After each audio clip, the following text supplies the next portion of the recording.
अस्सलाम वालेकुम। Urdu world travel में आपको वेलकम कहते हैं। मैं हूं आपके साथ अबीर हुसैन। आई होप कि आप लोगों को हमारी अपकमिंग सीरीज़ बहुत अच्छी लग रही होंगी, व्लॉग्स अच्छे लग रहे होंगे।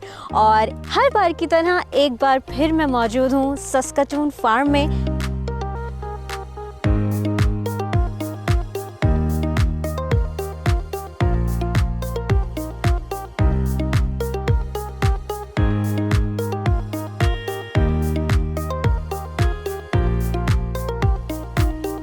आज मैं आपको गांव की लाइफ दिखाने वाली हूँ कि यहाँ पर गांव की लाइफ कैसी होती है। सस्कचून फार्म्स की बात की जाए तो ये प्राइवेटली ओन यहाँ पर फार्म हाउस हैं, फार्मिंग की जाती है। लोगों के अपने यहाँ पर घर हैं और लोगों ने ज़मीनें ख़रीद के रखी हुई हैं जहाँ वो खेती बाड़ी करते हैं और अपनी रोज़मर्रा की ज़िंदगी गुजारते हैं। आम दिनों में सस्कचून फार्म जो है वो 8 बजे खुलता है और 5 बजे ठीक बंद हो जाता है। लेकिन आप मेरे पीछे देख सकते हैं कितनी खूबसूरत इनकी एंट्रेंस है और यहाँ पर लोगों को काफ़ी ज़्यादा फैसिलिटेट किया जाता है गवर्नमेंट की तरफ से। होता एक्चुअली ये है कि वो लोग जो न्यूली इमिग्रेंट होते हैं, जो कैलगरी आते हैं और यहाँ पर रहना पसंद करते हैं, तो यहाँ की गवर्नमेंट, क्योंकि आपको पता है जैसे कि कनाडा में इस वक्त लोगों की अशद ज़रूरत है और कुल आबादी की अगर बात की जाए तो 3.5 करोड़ आबादी इस वक्त कनाडा की है और गवर्नमेंट चाहती है कि ज़्यादा से ज़्यादा लोग कनाडा में आएँ।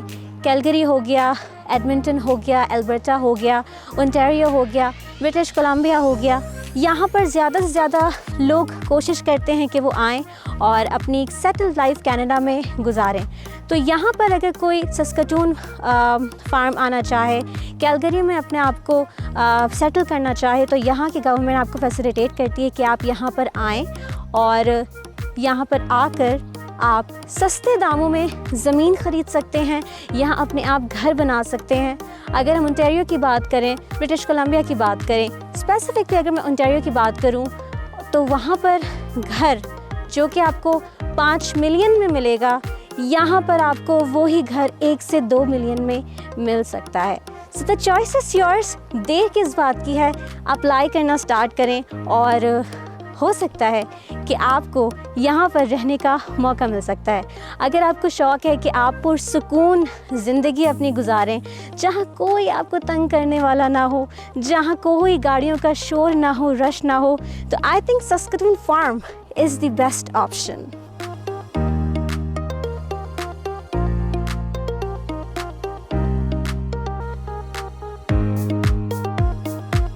सो गाइस, चलते हैं सस्कचून फार्म के अंदर। इसकी एंट्रेंस तो बहुत ही खूबसूरत थी और इसकी एंट्रेंस को देख के मुझे पहले ही अंदाज़ा हो गया था कि ये अंदर से बहुत खूबसूरत होगा।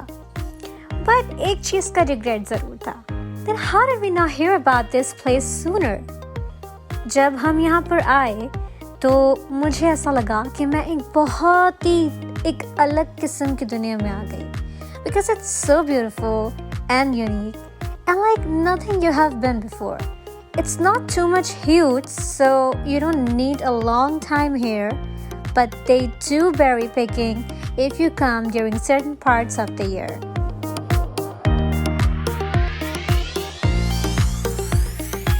सस्कचून फार्म की ज़िंदगी जहाँ बहुत सिंपल और सादा दिखाई देती है, वहाँ ये ज़िंदगी बहुत एडवांस भी है। जब मैं सस्कचून फार्म गई तो वहाँ पे मैंने हैरत अंगेज़ मेल बॉक्स देखे जिसका मैं तसव्वुर भी नहीं कर सकती थी। यानी कि शहर में हर घर को एक मेल बॉक्स अलॉट होता है जहाँ वो अपनी मेल्स हासिल कर सकते हैं और सस्कचून फार्म में भी हर घर को एक मेल बॉक्स अलॉट था। मैं इसका तसव्वुर भी नहीं कर सकती थी। यानी कि यहाँ ज़िंदगी सिंपल है लेकिन एडवांस भी है। ना बिजली की प्रॉब्लम लोगों को लगी, ना यहाँ पर गैस का मसला है, बल्कि यहाँ पे ग्रीन इलेक्ट्रिसिटी को, ग्रीन एनवायरनमेंट को एंड ग्रीन कार्बन को बहुत ज़्यादा सपोर्ट किया जाता है।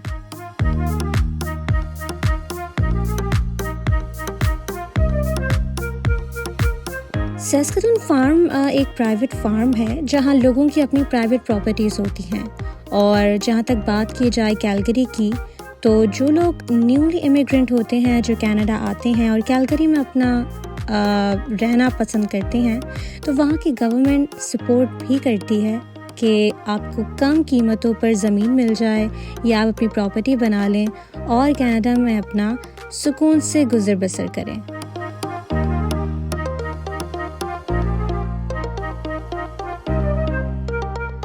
एंड सबसे अच्छी बात जो मुझे यहाँ की लगी वो ये लगी कि growing out the old vehicles and machinery, the stores hold a variety of great gifts and food as well. Saskatoon farm में आपको नई मशीनरी तो ज़रूर नज़र आएगी और इसके साथ साथ आपको पुरानी मशीनरी भी नज़र आएगी, क्योंकि वहाँ के लोगों का ये मानना है कि आपको अपनी पुरानी मशीनरी को नहीं भूलना चाहिए, क्योंकि उस पुरानी मशीनरी की ही वजह से जितनी भी नई मशीन्स थी वो सब वजूद में आई।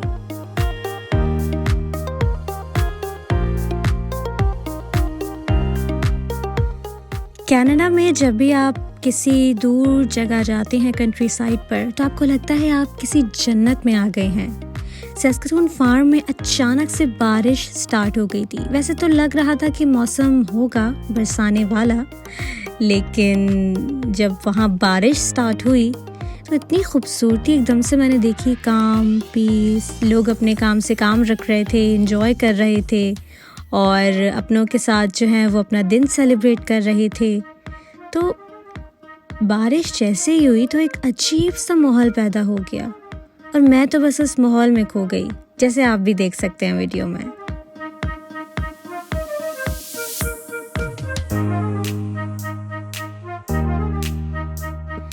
सस्कटून फार्म घूम घूम कर हम बहुत थक गए थे। हमने सोचा कि वहाँ पर मौजूद एक रेस्टोरेंट में जाएं और वहाँ का मैक्सिकन फूड ट्राई करें।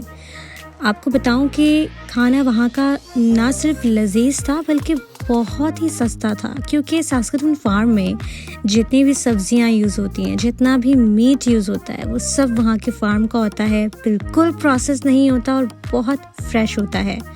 आप चाहें तो आप वहाँ से सब्जियां भी ख़रीद सकते हैं कम दामों में, लेकिन बिलीव मी, अगर आपने वहाँ की सब्जियों का टेस्ट कर लिया तो आपको शायद पूरे कनाडा में कई सब्जियां अच्छी ना लगे।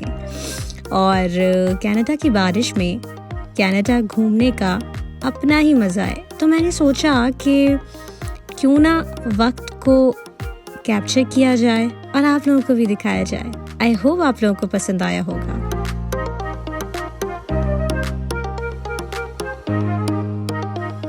सस्कटून फार्म से फिलहाल इतना ही। उर्दू वर्ल्ड ट्रैवल आप देख रहे थे। उम्मीद करती हूँ कि आपको हमारा व्लॉग बहुत पसंद आया होगा। हमारे चैनल को शेयर, सब्सक्राइब करना ना भूलिएगा। मुझे अबीर हुसैन को इजाज़त दीजिए। इंशाल्लाह आपसे मुलाकात होगी एक अनदर व्लॉग में। अपना बहुत सारा ख्याल रखिएगा। ज़िंदगी रही तो दोबारा मुलाकात होगी। चाओ, बाय बाय, अल्लाह हाफिज़।